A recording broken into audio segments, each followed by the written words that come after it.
जय हिंद दोस्तों, आज की इस वीडियो में बात करेंगे दिल्ली पुलिस का हेड कांस्टेबल की फॉर्म फिलअप प्रोसीड्योर के बारे में। बताऊंगा सारे स्टेप आपको विस्तार से, स्टेप बाय स्टेप। तो वीडियो को शुरू करने से पहले अगर आप हमारे चैनल पे नए हैं तो चैनल को सब्सक्राइब करके बेल आइकन दबा के ऑल कर दीजिए, ऐसे हर तरह की जॉब की नोटिफिकेशन आपको मिल सके। तो दोस्तों चलते हैं फॉर्म फिलअप प्रोसीड्योर की ओर। तो पहले आपको आना पड़ेगा एसएससी की ऑफिशियल वेबसाइट पे, नहीं तो मैं अपने डिस्क्रिप्शन पे लिंक आपको प्रोवाइड कर दूंगा, उस पर क्लिक करके भी आप इस पेज पे आ सकते हैं। तो इस पेज पे आने के बाद यहाँ पर राइट साइड पे अगर आपका पहले से ही रजिस्टर कर चुके हो तो यहाँ पर आपका यूज़र नेम और उसके ठीक नीचे आपका पासवर्ड डालना पड़ेगा। उसके बाद कैप्चर कोड डाल के लॉगिन करना पड़ेगा। अगर आप पहली बार आए हो, नई रजिस्टर है आपके पास, तो यहाँ पर न्यू यूज़र रजिस्टर नाउ पे आपको क्लिक करना पड़ेगा। उस पर क्लिक करने के बाद यहाँ पर आपको कुछ बेसिक डिटेल्स भरना पड़ेगा। अगर आपके पास कोई आधार कार्ड है तो यहाँ पर आपको येस कर देना होगा।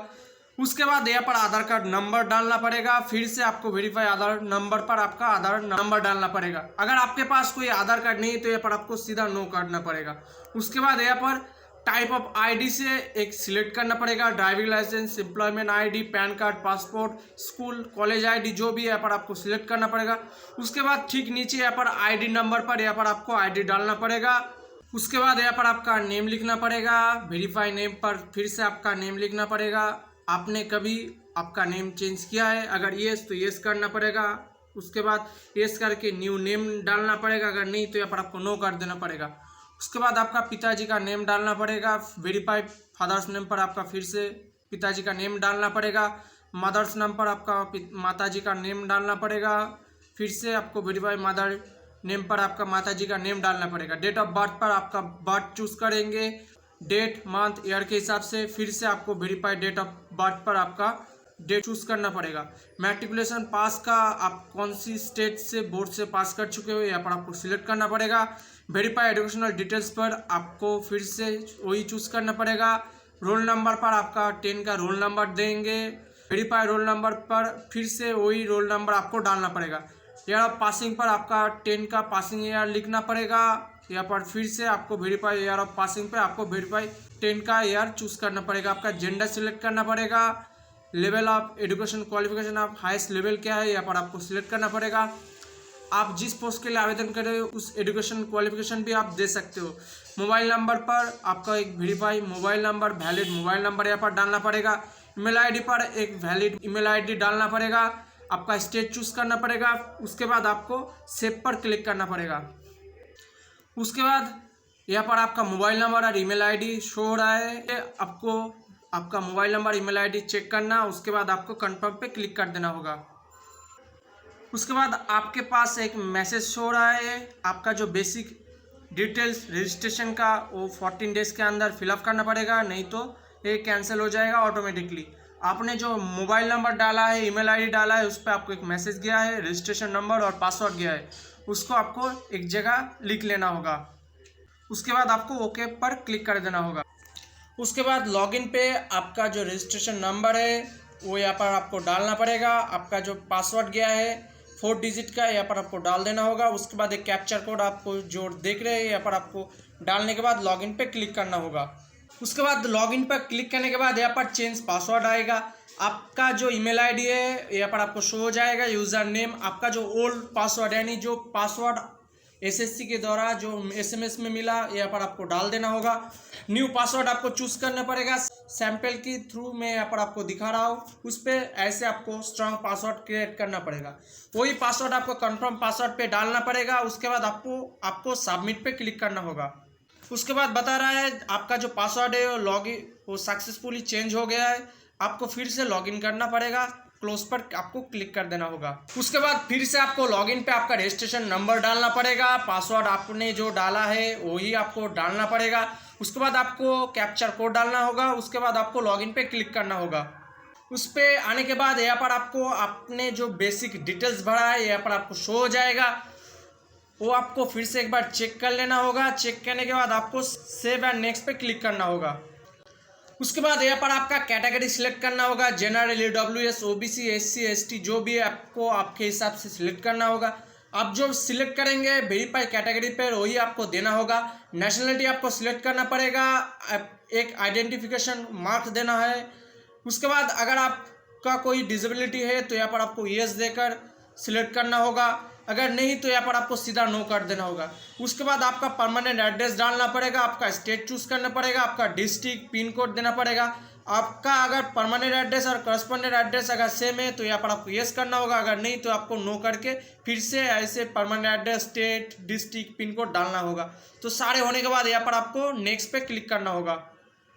उसके बाद यहाँ पर आप डिक्लेरेशन पढ़ भी सकते हो, नहीं तो यहाँ पर आपको आई एग्री पे क्लिक करके फाइनल सबमिट पे क्लिक करना होगा। जैसे आप फाइनल सबमिट पे क्लिक करोगे, आपके जो मोबाइल नंबर है और ईमेल आईडी पे एक ओटीपी गया है, यहाँ पर आपको डाल देना होगा। उसके बाद यहाँ पर आपको कैप्चर कोड डालना होगा। उसके बाद आपको सबमिट पर क्लिक करना होगा। उसके बाद आपका रजिस्ट्रेशन सक्सेसफुल हो गया है, आप देख सकते हो। उसके बाद आपको ओके पर क्लिक करना होगा। उसके बाद आप देख सकते हैं अब क्या क्या फॉर्म फिलअप हो रहा है, जैसे constable driver, head constable assistant, wireless operator, जो भी आप सिलेक्ट करना चाहते हो यहाँ पर आपको अप्लाई पर क्लिक करना होगा। उसके बाद आपने जो रजिस्ट्रेशन पर अपना डिटेल्स भरा है यहाँ पर उसके अकॉर्डिंग आपका शो हो जाएगा। आपका सारे डिटेल्स यहाँ पर आपको शो हो जाएगा। आप अगर आप डिपार्टमेंट कैंडिडेट है दिल्ली पुलिस का तो यहाँ पर आपको यस करना होगा, नहीं तो आपको नो। अगर आप दिल्ली पुलिस पर कन्फर्म कांस्टेबल है तो यहाँ पर आपको यस करना होगा, अगर नहीं तो यहाँ पर नो करना होगा, अगर नहीं तो यहाँ पर फिर से आपको नो कर देना होगा। आप किसी मल्टीटास्किंग स्टाफ जो दिल्ली पुलिस के अंडर काम करते हैं उसका सन और डॉटर है कि नहीं, यहाँ पर आपको आपके हिसाब से सिलेक्ट करना पड़ेगा। उसके बाद आपका जो स्टेट है वो नेशनल लेवल कंट्री के अंदर आते हैं, presiding 3 year of closing of receipt of online application के अंदर आते हैं, तो यहाँ पर आपको यस करना होगा, नहीं तो आपको नो कर देना होगा। अगर आपका स्पोर्ट्स कैटेगरी है तो यहाँ पर आपको यस करना होगा, तो यहाँ पर आपको चूज करना होगा, अगर नहीं तो यहाँ पर आपको छोड़ देना होगा। अगर आपका medium of computer based examination कैसे देना पसंद करोगे, इंग्लिश और हिंदी, यहाँ पर आपको लैंग्वेज सिलेक्ट करना पड़ेगा। उसके बाद फिर से आपको वही वेरीफाई पर आपको वही लैंग्वेज सिलेक्ट करना पड़ेगा। आपका paper of examination centre choose करना पड़ेगा, आप कहाँ एग्जाम देना पसंद करोगे यहाँ पर आपके हिसाब से चूज करना। उसके बाद आपका सेंटर 2, सेंटर 3 करके आपको यहाँ पर आपका सेंटर चूज करना पड़ेगा। अगर आप एक सर्विसमैन है तो यहाँ पर आपको यस करना होगा, उसके बाद अगर नहीं तो यहाँ पर आपको नो कर देना होगा। तो सारे डिटेल्स यहाँ पर आप फिर से एक बार चेक करना। आपका कोई एज रिलैक्सेशन चाहिए तो यहाँ पर आपको यस करना होगा, अगर नहीं तो यहाँ पर नो। ध्यान रखना एज रिलैक्सेशन सिर्फ कोटा वालों की अंदर आते हैं, SC ST, ex serviceman, physical handicap वही कर सकते। उसके बाद आपका कोई NCC सर्टिफिकेट है तो आपको यस करना होगा, अगर नहीं तो यहाँ पर नो कर देना होगा। उसके बाद यहाँ पर आपका जो डिटेल्स है ES NCC सर्टिफिकेट, तो यहाँ पर आपको टाइप चूज करना पड़ेगा, वही टाइप आपको फिर से यहाँ पर चूज करना पड़ेगा। आपने डिग्री व पोस्ट डिग्री सर्टिफिकेट राष्ट्रीय रक्षा यूनिवर्सिटी किया है, अगर यस तो यस करना होगा। उसके बाद यहाँ पर उसका सारे डिटेल्स यहाँ पर आपको फर्स्ट क्लास, सेकेंड क्लास किस पे आपको पास किया है यहाँ पर आपको भर देना पड़ेगा, अगर नहीं तो यहाँ पर नो कर देना होगा। उसके बाद आपका हायर एजुकेशनल क्वालिफिकेशन क्या है यहाँ पर आपको सिलेक्ट करना पड़ेगा। ध्यान रखना आप जिस पोस्ट के लिए आवेदन कर रहे हो वो भी आप दे सकते हो, नहीं तो आपका जो हायर एजुकेशन है वो भी आप दे सकते हो।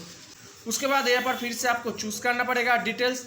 यहाँ पर आपका state, passing year, state board, roll number, percentage यहाँ पर आपको देना पड़ेगा। उसके बाद आपके पास कोई नेशनल कैडेट सर्टिफिकेट है, अगर यस तो यहाँ पर यस करना होगा। उसके बाद आपको टाइप भर देना पड़ेगा, अगर नहीं तो यहाँ पर नो कर देना होगा।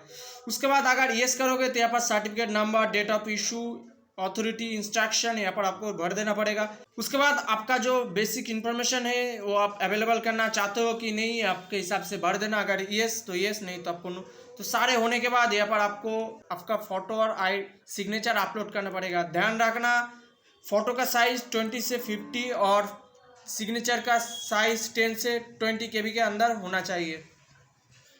ध्यान रखना फोटो के नीचे आपका डेट लिखना होगा जहां आपने आपका फोटो कैप्चर किया है, उसका डेट लिखना होगा। उसके बाद आपका फोटो 8 अप्रैल का बाद है कि नहीं यहाँ पर आपको पूछा गया है, यहाँ पर आपको यस कर देना होगा। सारे डिक्लेरेशन आप चाहे तो पढ़ सकते हैं, यहाँ पर आई एग्री पे क्लिक करना होगा।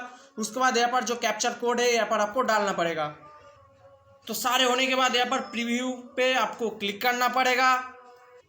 उसके बाद यहाँ पर आप चाहे तो आपका डॉक्यूमेंट्स जो आपने पुट किया किसी गलती हो गया तो यहाँ पर आपको एडिट और मॉडिफाई पे क्लिक करके आप उसको एडिट भी कर सकते हो। अगर सारे ठीक है तो यहाँ पर आपको सबमिट पे क्लिक करना होगा।